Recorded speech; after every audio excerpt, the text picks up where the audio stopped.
What was the importance of Karl Marx's labor theory of value in the history of economic thought? Join Richard Ebeling and me in this week's Libertarian Angle as we examine that question.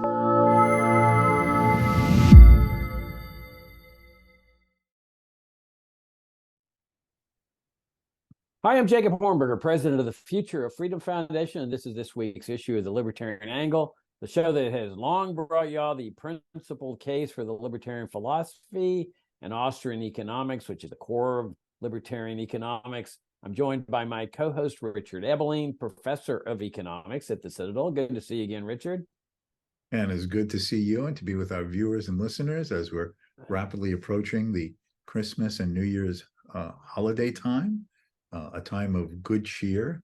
And if I can put in my 2 cents, a plug that the Future Freedom Foundation, for now well over a quarter of a century, in fact, a third of a century, has been standing up for the principles of liberty, individualism, limited government, constitutional order, based upon the morality of the market and not merely some expediency arguments.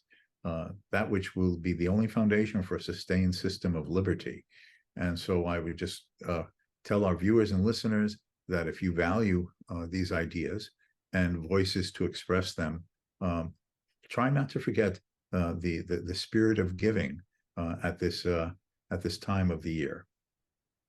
Oh, thank you, Richard. That means a lot. That Richard was vice president of academic affairs when we first started FFF some 34 years ago, and he knew those were tough days that first year or two. We were really struggling, but our donors came through and they kept us going. We were very small, and y'all have kept us going for 34 years. And we received donations, of course, throughout the year, for which we're very grateful. But it's the end of the year where we get the largest amount of donations, both in individual size and overall size, that enables us to then plan for the coming year. We know it's pretty much how much money we have to plan. And so if you guys can help us out again, you've kept us going for 34 years. We'd be very, very honored and appreciative. We put your money to good use. If you've never donated to FFF, this would be a fantastic time to do so. You can join our Freedom Club. You get our quotation book, which is really, really nice. Get some nice compliments from some of our new Freedom Club donors. So take a look at my fundraising letter and article that I have there at fff.org, and take a look at our website with 34 years of principled arguments on liberty, all with the aim of raising people's vision to what a genuinely free society is all about. Because unless people know what a genuine free society is all about, then society just meanders. And what we're trying to do is achieve that free society by making that principled case. So thank you, Richard. And so we'll move on to the subject matter today. And of course, people who've been tuned in to Libertarian Angle for the last several sessions know that we're dealing with the classical economists, part of the history of economic thought. We started with Adam Smith. We went into David Ricardo, John Stuart Mill, Malthus, Bastiat, and others. And now we've reached Karl Marx. And last week, Richard talked about the Karl Marx, the man, the personal part of Marx. And today we're going to go into the theory of value, which really stretches all the way back to Adam Smith's Wealth of Nations. A lot of people don't realize that if you look at what Smith wrote about value, you actually find support for all kinds of theories of value. I mean, remember, this was the first treatise on economics that Adam Smith wrote. And so he's looking through a glass darkly. He's trying to figure things out, so things are not going to be as clear as like with Ludwig von Mises and Friedrich Hayek and the Austrian economists, who had a lot longer period of time and more things to draw on in developing their concepts and theories. So if you look at the Wealth of Nations, and Richard, you can correct me if I'm wrong, but you find support for the cost of production theory of value, for the labor theory of value that I'm sure you're going to go into with Marx, and the exploitation concept that he brought up in that context. You also have support for the subjective theory of value there in Adam Smith's Wealth of Nations that later brought about the marginal revolution and the Austrian Revolution with Karl Menger and Walras Eugen, no, who was the third one? Jevons, with the subjective theory of value. So today we're going to start an analysis of that concept of value in the context of Karl Marx's philosophy, economic philosophy, and there's nobody better to do that than Richard Ebeling. So Richard, take it away. Thank you very much. Let me sort of approach this in a way that has really sort of been the form in which economists had thought about it in the 18th century, the 1700s, and then into the 19th century, the 1800s. That was also represented in Adam Smith's Wealth of Nations, this labor theory of value. Their reasoning ran sort of like the following, may I suggest. Well, goods are made with many different inputs. Some require wood, some require iron, some require bronze, some require other types of metals or gems. Some involves different types of tools or implements to help the production process. But given the heterogeneity, the diversity, the variety of inputs to make all of these different goods out of that we have for our consumer uses, what is it that all goods have in common in terms of the production and the manufacturing process leading to the final consumption item or consumer item available for a person to use? And they basically said, well, if we think about all of it, whether it's planting a crop and bringing it to harvest, or extracting raw materials out of the ground and then proceeding to transform them into finished goods, the one thing that every production process has in common is labor. Someone has to be clearing the field and planting the seed. Someone has to be digging a hole in the ground and extracting the raw materials. Someone has to be taking these raw materials and transforming them sometimes more directly into the finished items we want, or sometimes into making the tools, the implements, the machinery that then enhances our productive abilities to make the goods that we want. And what all of these have in common is that human labor is involved. And therefore, what is it, therefore, that all products share a common denominator with? And that is labor inputs. Now, if the common ingredient of all production, regardless of the heterogeneity, the diversity of the other ingredients, the common ingredient in all of the production recipes, if I can put it that way, is the input of labor. So how would we have some measurement or calculation or of the importance, the significance, the relevancy of labor? And so they said, well, they came to the conclusion, in fact, I should mention, this actually goes back to the ancient Greeks to some extent. You find elements of this in, or a version of it, even in Aristotle. But basically the idea is that, well, we could ask the question in looking at how goods get priced in the market. Perhaps it is the amount of labor that has gone into their manufacture. For example, and I'm taking a version that in fact is in Adam Smith's Wealth of Nations itself. Let's suppose we ask the question, what determines how many beaver trade for a deer, 2 hunters, right? And Smith said, well, let us suppose that it takes 1 day for a hunter to successfully track down and down a deer. And let us suppose that in the same amount of labor time, a day, it takes a trapper that similar day, and to be able to trap and therefore capture for either the skin or the food 2 animals that have been captured in a trap, beaver, for example. Well, if in an hour, if in a day's labor, it takes a day to down a deer, and in the same amount of time you can down 2 beaver, then clearly it would be said that the price, relative price at which they should trade for each other should be 2 beaver for a deer. Why? Because by getting your beaver from the trapper, instead of doing the trapping yourself, or the trapper getting his deer from the deer hunter as opposed to doing the hunting himself, each of them save the comparable amount of time that it would take to get a particular quantity of those outputs, a deer or beaver. So therefore, it is a quantity of labor that goes into the manufacture of goods that determines the relative price at which commodities will trade in the marketplace. Then, of course, the question comes up, but don't we use machinery, tools, implements? Of course. The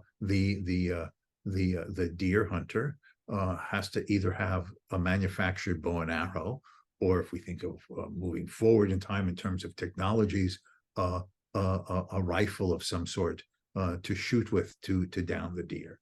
The trapper has to have traps, and that involves a tool, an implement, a piece of capital equipment to assist in the trapping process. So what determines the value of the input of a rifle or a bow and arrow, or on the other hand, the trap that helps capture the deer, capture the beaver? What is the amount of labor time that has gone in to making the bow and arrow, the labor time that's gone into making the musket, the labor time that has gone into making the trap that is used to capture the beaver? And then that would be then given the amount of time, well, how long will that machine last? The rifle, the bow and arrow, the trap for the beaver, and you sort of amortize that at a certain rate, and that would be the value of the capital along with the direct labor time that has gone into its manufacture. So everything becomes reduced to labor time of how much it has cost either to make the implement or to be actually making the finished good. Now, that was then carried over by David Ricardo, who published his famous book, as we talked in an earlier session, The Principles of Political Economy and Taxation, first edition of which appeared in 1817, into a more formalized version of this labor theory of value, and then extending that to asking the question, well, there are three great classes in society.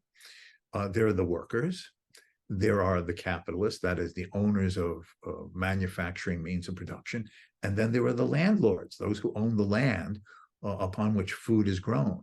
And Ricardo then argued that the great issue in society was the determination of what determined the relative income shares of these three great classes in society. And given the amount of total output, Ricardo was arguing, if one class has more, then some other class has to have less. Because out of a fixed amount of output, if the capitalists get more of the total output, then either the landowner or the workers has to have less, or they have to have proportionally less amount. Or if the workers are to have more, then the capitalists and the landowners must have less, and so on and so on. So a labor theory of value determining what determines the worth of things in the marketplace, and then how the relative amounts of that output go to the three different classes. Now, this is the general framework, the classical economist framework that Karl Marx took over in his thinking based upon the socialist ideas he had learned in France in the early 1840s, when he began to meet and collaborate with his then lifetime friend Frederick Engels, or the other socialists in the circles of Paris that he was interacting with. And as a consequence of this, Marx then develops this whole theory that determines the pathways of why there's exploitation of the workers. And in a nutshell, he argues something like this. Well, the capitalists own the factories, right? Private property means that they possess and they can exclude, right? You can't step on my lawn unless I give you my permission. You can't come into my house unless I invite you in.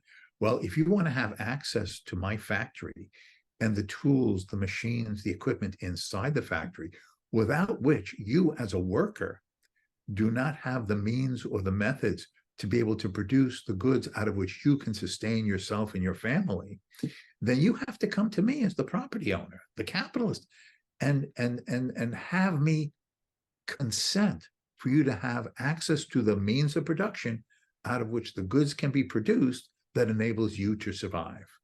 Now, I usually do this in my classes, trying to be a little bit humorous. So if I may be permitted to put it this way, imagine the steel doors of the factory. And the worker knocks on the steel door.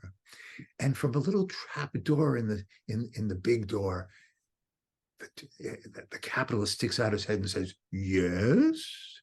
Well, sir, I have children and I have my wife, and I occasionally like to eat too, but I have no tools. I have no resources. How shall I feed my family?" "Well, let us see. If I let you into my factory and I let you use my tools and my resources, how much could you produce in a day?" "Oh, well," and it's calculated that he could produce 10 units of output. Now, Marx says, yes, the capitalist owns the tools and the factory, the facilities, but nothing would get produced without that essential ingredient of the physical work of the laborer, who takes the resources in his hands and uses them with the tools made by earlier workers and makes the finished good. So it's really the full value of what's produced belongs to the workers, either the actual making of the good or the making of the tools with which that worker works. And the capitalist says, well, 10 units of output in a day. Yes, I'm going to let you into my factory and have access to my machines, my tools, and the resources. And I will let you keep 7 units of the 10 that you'll produce today.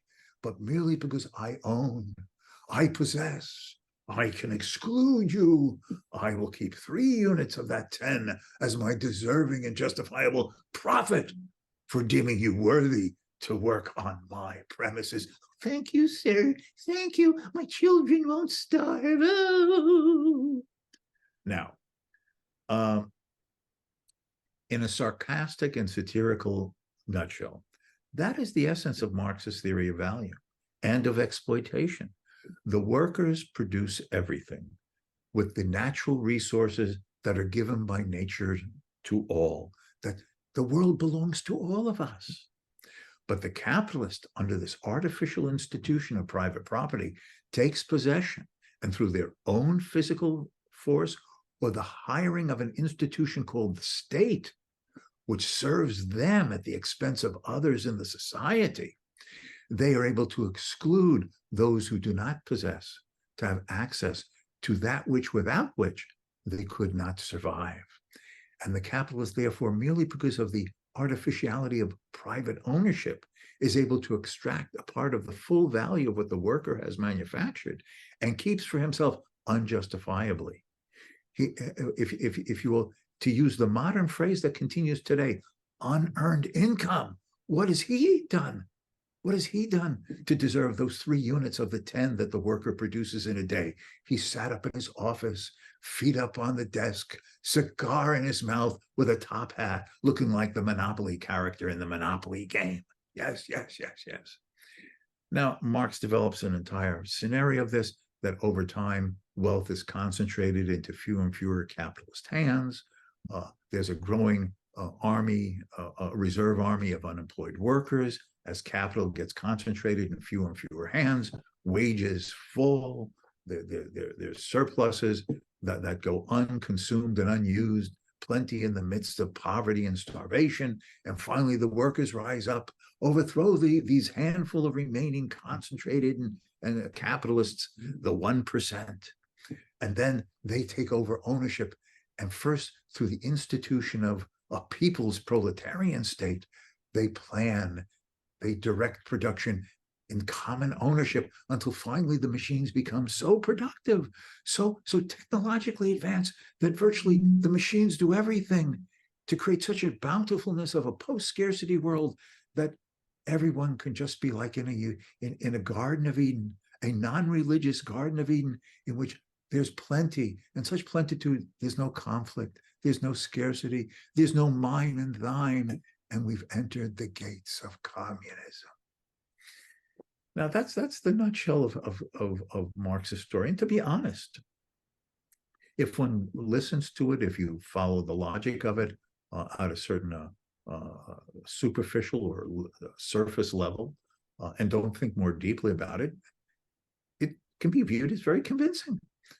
In fact, if it was not convincing, Jacob, it is hard to see how it would be that millions of people, tens of millions of people in the world, have been aroused to accept this vision, this Marxist socialist vision of why capitalism exploits, why capitalism is unjust, and why capitalism must be overthrown and replaced by a socialist system that will finally lead to that post-scarcity communist utopia.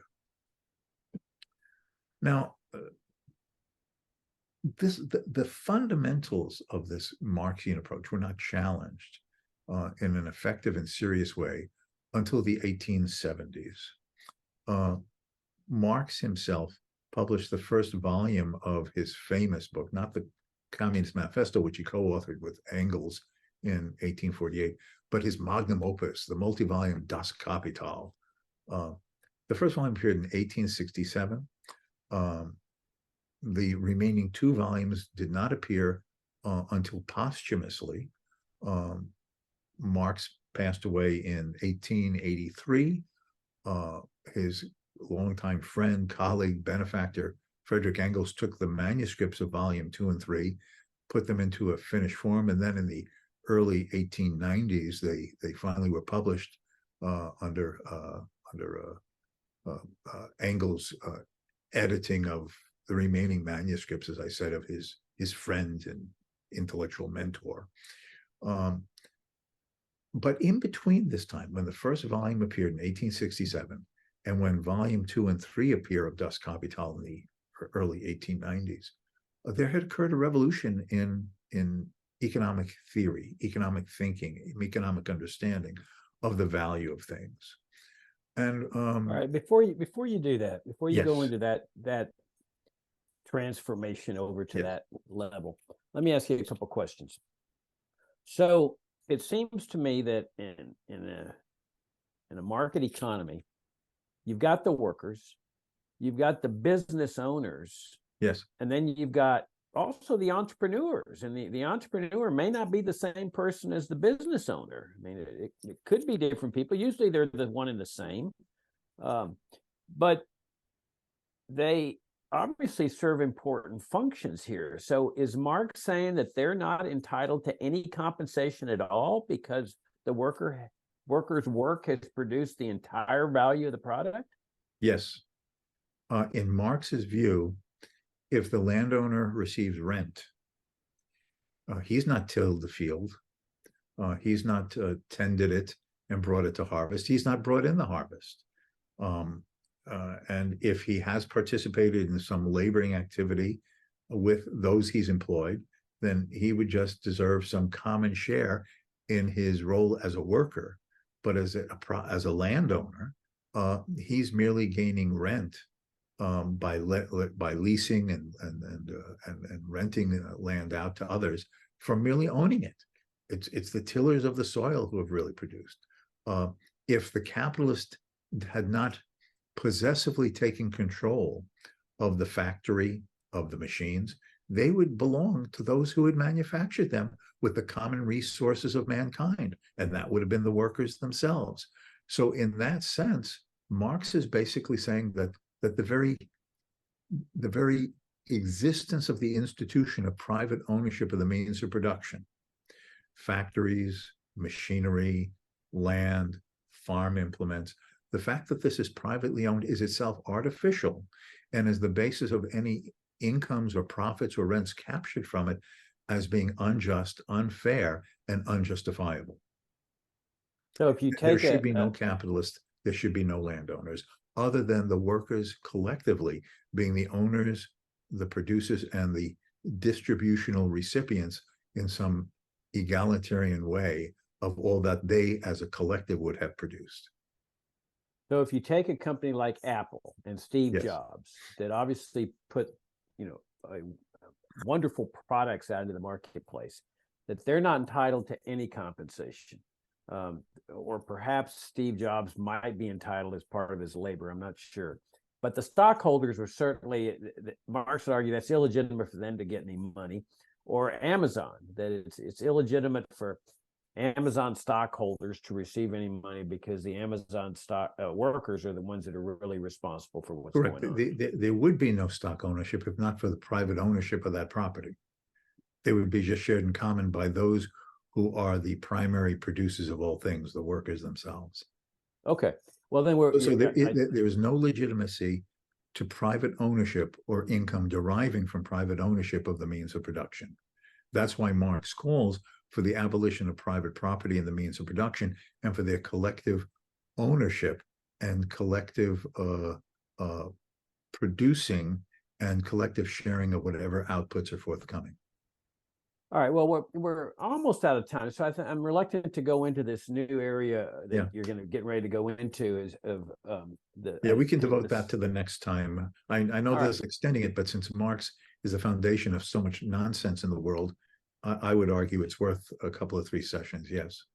All right. Well, then let me just bring up the idea of Cuba. You know, when the communists took over in Cuba, they nationalized. It seems to me they really adopted the Marxian principle when they nationalized those private companies, the tobacco companies, the rum companies, and so forth. And they said now it belongs to the people. Yes. Or they nationalized mansions and said this now belongs to the people. Aren't they demonstrating this Marxian concept? You know, this is one of the great ambiguities in the history of the ideas of Marxian socialism. Marx himself did not devote virtually any time to explaining the actual mechanisms and workings of a socialist economy. His critique is of capitalism, whether it be in the Communist Manifesto or his analysis and criticisms in his 3-volume Das Kapital or his other writings. His concern is to explain the materialist pattern of historical stages of evolution that will lead from capitalism into a future socialism and communism, and to show why the previous systems, but most assuredly the system he was living through, capitalism, was structured the way it was, and how its institutional structure led to exploitation and injustice and had to lead to a crisis that would lead to its end. But when queried about what a socialist economy would be like, he said, in a nutshell, and basically nothing more than said, the means of production would be commonly owned. There would be a collective central planning to determine outputs. And from that output, people would be assured those things which today we call the welfare state: government healthcare, government retirement, government education, or he would use the word socialize, that is collectively providing, collectively available. And that all that people wanted would be produced through this centralized planning, but how they would decide how much to produce, where to produce, when to produce, with what combination of actual resources to do the producing, Marx talks about nothing. In fact, he and other Marxists argued that to attempt to determine today what would be the institutional workings of a future stage of history was itself unscientific. It will be determined when the future comes. So where did that leave them? Well, Vladimir Lenin, who viewed himself very much as a follower of the Marxian vision of the evils of capitalism and the institutions to follow it, said in one of his writings, I believe it's State and Revolution, he said that once you have the socialist economy, every institution will be like the post office. Now, most of us have a rather low opinion of the post office. Long lines, poor service, not getting the value of what through tax dollars or what you pay for a stamp you're getting, and all the other stuff. But for him, it's just like every institution, just like the post office, as if that's a positive statement. And that his belief that what capitalists did were simple managerial tools, that with a little bit of experience and a bit more education, any worker off the shop floor can do what the capitalist does, because he just manages. He just says, oh, you're working at this machine today, you're going to be doing this job tomorrow. And it's just sort of a managerial thing of overseeing and the workforce into simple tasks. And anybody could do that with a little bit of technical skill. That is the naive and peculiar conception that clearly Marx and a follower of his like Lenin, who established the first socialist Marxian state in following the Russian Revolution in the Soviet Union, viewed as the whole matter. And there's virtually nothing else. There was not even discussion of how you would organize a central plan. What type of plan agency would be needed? How will the planning agency proceed to decide, well, what are the resources at our disposal? What are their technical features and characteristics? And how will they can be combined to produce certain quantities of output according to the plan? That was not even raised as a formal and practical issue until the imposition of the 5-year plan in the Soviet Union under Stalin in 1929. And remember, Okay. Marx is writing in the 1840s, 1850s, and 1860s. All right, one final question. I know we're out of time, but short answer. That are you saying then that to the extent that the capitalist takes some of the money from the revenues and pockets it, to that extent, then the laborer is being exploited? Is that what Marx is saying? Correct. That was my example of the worker at the factory gate being told, well, being asked, how much output could you produce if you had access to the resources in the factory? Oh, technologically, given my labor abilities, 10 units a day, right? 10 units a day. And then the capitalist says, well, I'll give you access to my machinery to produce those 10 units, but for the privilege of using that which I own, I will keep 3 of the 10 units. And that is the capitalist profit, which is unjustifiable and is immoral because it is taking the fruits of another man's labor, though the taker has done nothing to produce the output other than give access to that which he artificially owns as an institution.